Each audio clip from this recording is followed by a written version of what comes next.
श्री शिवाय नमस्तुभ्यम दोस्तों, एक बार पुनः स्वागत है आपका आपके अपने चैनल शिव महापुराण में।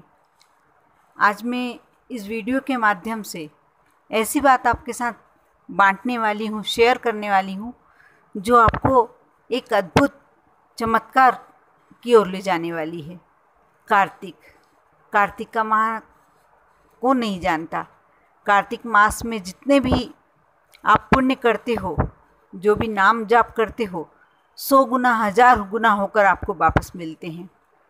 कार्तिक मास में बहुत सारे ऐसे उपाय हैं जो आप कर सकते हो। आप ब्रह्म मुहूर्त में उठ के यदि स्नान करते हैं, दीपदान करते हैं, तुलसा जी की पूजन करते हैं, विष्णु जी श्री हरि नारायण जी की पूजन करते हैं, तो लक्ष्मी तो स्वयं ही आपकी हो जाती है। आप यदि लक्ष्मी जी को नहीं भी पूज पाते हैं, किसी कारण नहीं भी पूजते हैं और श्री हरि को पूज लेते हैं, तो लक्ष्मी जी तो आपके पास दौड़ी चली आएगी।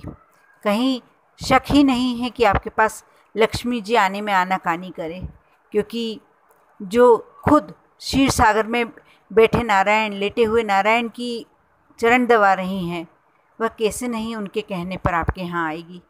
आप ये छोटे छोटे से उपाय, कुछ नहीं करना, अपने को पूजन करना है। आप कार्तिक माह में यदि ब्रह्म मुहूर्त में उठ के स्नान आदि करते हैं तो अति उत्तम, करना ही चाहिए, क्योंकि 12 माह में एक माह आपको ऐसा मिला है जिसमें आप पूरे 12 माह का पुण्य अर्जित कर सकते हैं। पूरे आपकी जो भी परेशानियां हो, जो भी समस्याएं हो, सब समाप्त हो सकती है सिर्फ इस माह में आपने यदि श्री हरि को मना लिया तो। आप सुबह उठें, ब्रह्म मुहूर्त में उठें, स्नान आदि से निवृत्त होकर आप तुलसा जी में पूजन करें, दीपदान करें। यदि आपके यहाँ शालिग्राम जी हैं तो शालिग्राम जी की पूजन करें, और यदि नहीं हैं तो आप जो भी आपके पास विग्रह है आप उनकी पूजन करें। विष्णु जी की प्रतिमा है, फ़ोटो है, उनकी पूजन करें। यदि आप मंदिर जा सकते हैं तो बहुत ही उत्तम, और नहीं जा सकते हैं तो कोई बात नहीं, आप घर में रहकर भी कर सकते हो।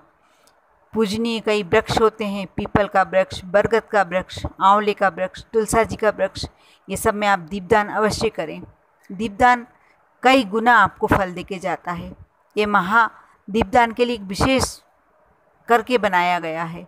कार्तिक माह में दीपदान का बहुत महत्व है।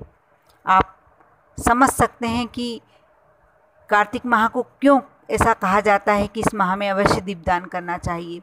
सारे दीप जलाने वाले त्यौहार इसी में क्यों आते हैं?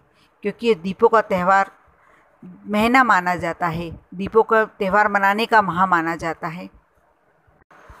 आप यदि पवित्र नदी में स्नान करने रोज़ नहीं जा सकते हैं तो कोई बात नहीं। यदि 2 दिन में, 4 दिन में, 15 दिन में, महीने में एक बार भी जाते हैं तो आप अवश्य जाइए और वहाँ स्नान करके और दीपदान करिए। एक माह में आप, पूरे माह में एक बार तो जा ही सकते हैं। कार्तिक मास में एक बार अवश्य, यदि पास में कोई ऐसी नदी है जो पवित्र नदी कहलाती है, आप उसमें स्नान कीजिए और दीपदान अवश्य कीजिए। यदि आप नहीं कर पाते हैं स्नान तो कोई बात नहीं, आप जब कार्तिक की अमावस्या हो, वो कार्तिक की पूर्णिमा हो, इन 2 दिनों में कोशिश कीजिए कि आप जलाशय के नज़दीक अवश्य दीपदान करें। नहीं है नदी, कोई बात नहीं, आप कुआं बावड़ी कुछ तो होगी, आप वहाँ दीपदान कीजिए। दीपदान करने का बहुत ही ज़्यादा फल माना गया है। हमारे शास्त्रों में कहा जाता है कि जल में नारायण का वास होता है। आप यदि जलाशय के नज़दीक दिया लगाते हैं तो आप स्वयं नारायण के नज़दीक दीपक लगा रहे हैं, उनको ही दीप से मना रहे हैं, पूजन कर रहे हैं, उनकी अर्चना कर रहे हैं। आप इतना तो कर ही सकते हैं।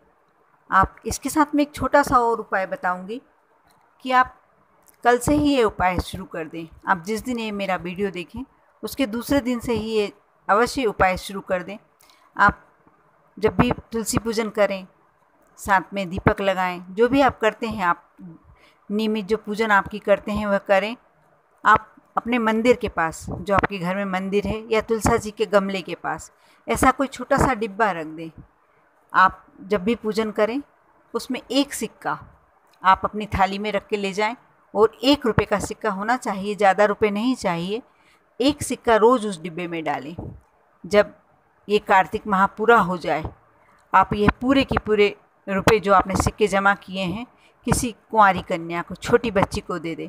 यह बच्ची आपके घर की भी हो सकती है, लेकिन यदि आप किसी ज़रूरतमंद बच्ची को देंगे तो इसका बहुत ही पुण्य होगा। और जो लक्ष्मी आप जो समर्पित कर रहे हैं उससे लाखों लाखों करोड़ों गुना होकर ये आप वापस आपको मिलेगी। आप अपने घर के बच्चों को दे सकते हैं, कन्या को दे सकते हैं, लेकिन उसका वो फल नहीं मिलता है। आपने बनाया, अपने बच्चों को खिला दिया, उसमें कोई ज़्यादा आपने कुछ पुण्य नहीं किया। लेकिन यदि आप यह रुपए बहुत कम होंगे, ऐसा नहीं बहुत ज़्यादा रुपए हो रहे हैं, लेकिन आपने किसी ज़रूरतमंद बच्चे को दिया है, बच्ची को दिया है, तो उसका वह उपयोग करेगा। और यह खुद अपने आप में कार्तिक मास में आपके पास से छोटा सा दान निकला है, लेकिन यह आपको हज़ारों गुना, लाखों गुना, करोड़ों गुना होकर वापस मिलेगा। आप यह कार्य अवश्य कीजिए। उस कन्या के पैर पड़कर आप उसको तिलक लगाइए और यह जो भी आपने सिक्के जमा किए हैं वह समर्पित कर दीजिए। अपने मन में, अपने दिल में एक भावना ऐसी मानिए कि आपके घर में स्वयं लक्ष्मी जी आई हैं। आप उनको अपना है, उनको ही सबको समर्पित कर रहे हैं। लक्ष्मी जी को लक्ष्मी जी समर्पित कर रहे हैं, वह स्वयं आपके यहाँ रुक जाएंगी लक्ष्मी जी। यदि आप ऐसा करते हैं तो महालक्ष्मी भी यह सोचने पर मजबूर हो जाएगी कि मैं यहाँ से अब कहाँ जाऊँ, यहीं क्यों ना रह जाऊँ, और स्थिर निवास करने लगेगी आप लक्ष्मी आपके यहाँ। आप यह उपाय अवश्य करिए। आप जब यह उपाय करेंगे आपके मन में एक संतोष भी रहेगा, एक पॉजिटिव एनर्जी आएगी आपके मन में, एक सकारात्मक ऊर्जा पैदा होने लगेगी कि मैंने कुछ अच्छा किया। आप ज़्यादा कुछ नहीं निकाल रहे हैं अपने पास से, छोटी छोटी राशि से भी हम अपने मन को भी खुश कर सकते हैं। किसी ज़रूरतमंद को देते हैं तो वह भी एक उसके लिए काम उसका होता है, वो भी उसके लिए बहुत अच्छी बात होगी, और साथ में यह हमको वापस हज़ारों लाखों गुना होकर मिलने वाला है। इसलिए आप अवश्य छोटा सा उपाय करें। आप देखना आपके जीवन में कितना बड़ा चमत्कार होने वाला है। साथ ही आप एक और उपाय कर सकते हैं। आप एक लाल गुलाब, ये कार्तिक मास जब तक चल रहा है, आप यदि मंदिर जाते हैं या आपके घर के मंदिर में महालक्ष्मी की यदि प्रतिमा है, विष्णु जी की प्रतिमा है या फ़ोटो है, जो भी है, आप यदि रोज़ उन्हें लाल गुलाब समर्पित करते हैं, सुबह के पूजन में आप लाल गुलाब समर्पित कर सकते हैं तो अवश्य करें। आप करके देखिए। माँ लक्ष्मी जी को खुशबू और गुलाब और लाल रंग तीनों ही बहुत पसंद है। हम ज़्यादा कुछ तो क्या कर सकते हैं माँ लक्ष्मी के लिए। हम यह माह इसलिए आता है कि हम इसमें कितना मना लें विष्णु को, हरि को, लक्ष्मी जी को। इनको मनाने के लिए हम क्या करें, हम छोटे छोटे उपाय करके इनको मनाने की कोशिश करते हैं। गुलाब, क्योंकि कमल रोज़ मिलना नहीं हो पाता है, वैसे माँ को, लक्ष्मी माँ को कमल बहुत पसंद होता है, कमल का पुष्प बहुत ही पसंद होता है, लेकिन वह रोज़ मिलना शायद संभव ना हो पाए, इसलिए लाल गुलाब भी आप समर्पित कर सकते हैं। माँ को लाल पुष्प बहुत पसंद होते हैं। साथ ही गुलाब जो खुशबू होती है वो भी माँ को अति प्रिय होती है। आप शाम की समय या सुबह जब भी पूजन करते हैं, आप कमलगट्टे की माला ले लें, उससे कोई भी लक्ष्मी जी का मंत्र, आप कहें तो मैं डिस्क्रिप्शन में डाल दूँगी, आप कोई सा भी मंत्र, लक्ष्मी जी के बहुत सारे मंत्र हैं, आपको जो भी सरल लगे, जो भी सुविधाजनक लगे, आप उस मंत्र का 108 बार जाप करें। आप 108 बार नहीं कर सकते हैं तो कुछ नियम बना लें, 11 बार करना है, 7 बार करना है, 5 बार करना है। लेकिन यदि आप कमलगट्टे की माला से 108 बार नियम बनाकर इस कार्तिक मास में माँ का, लक्ष्मी माँ का जाप करते हैं, कोई मंत्र का जाप करते हैं, नाम का जाप करते हैं, श्रीम भी बोल लेते हैं, सिर्फ श्रीम आपने इतना ही बोल लिया तो माँ लक्ष्मी माँ अत्यंत प्रसन्न होकर आप पे अपनी कृपा अवश्य बरसाएंगी और वह कुबेर को साथ में लेकर आपके यहाँ ही हमेशा के लिए स्थापित हो जाएंगी।